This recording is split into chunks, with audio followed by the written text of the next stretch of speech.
এটি বিশেষ ঘোষণা 31ৰ নিশা আৰু বছৰৰ প্ৰথম দিনটোত যিসকলে খানা খাব সেইসকলৰ কোনেও মাছ বা মাংস ভাজি থকাৰ সময়ত অৰ্থাৎ ৰান্ধি থকাৰ সময়ত কেৰাহীৰ পৰা কেনে হৈছে খাই চাওঁ বুলি মাংস উঠাই খাব নোৱাৰিব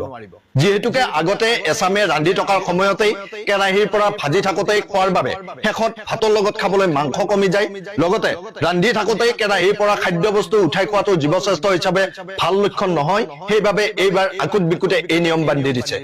লগতে যিসকলে ৰিমজিম খাব বা মাংসৰ লগত ৰিমজিম খাম বুলি ভাবি আছে সেই সকলেও মাংস ভাজি থাকোতে ৰিমজিম পেগৰ লগত নাস্তা হিচাপে খাবলৈ কেৰাহীৰ পৰা মাংস উঠাই লৈ খাব নোৱাৰিব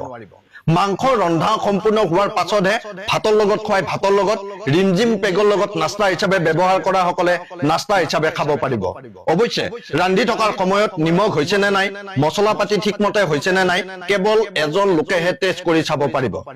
লগতে কোনো লোকে ৰিমজিম খাই 31ৰ নিশা থলং পলং কৰিব নোৱাৰিব আৰু বমি কৰিব নোৱাৰিব যদি কোনোবাই ভাজি থাকোতে কেৰাহীৰ পৰা মাংস খায় বা খাবলৈ বিচাৰে লগতে ৰিমজিম খাই যদি থলং পলং কৰে বমি কৰে অশ্লীল শব্দ কয় কাজিয়া কৰে ইংৰাজী শব্দ বেছিকৈ কয় তেনেহলে ভৰিব লাগিব জৰিমনা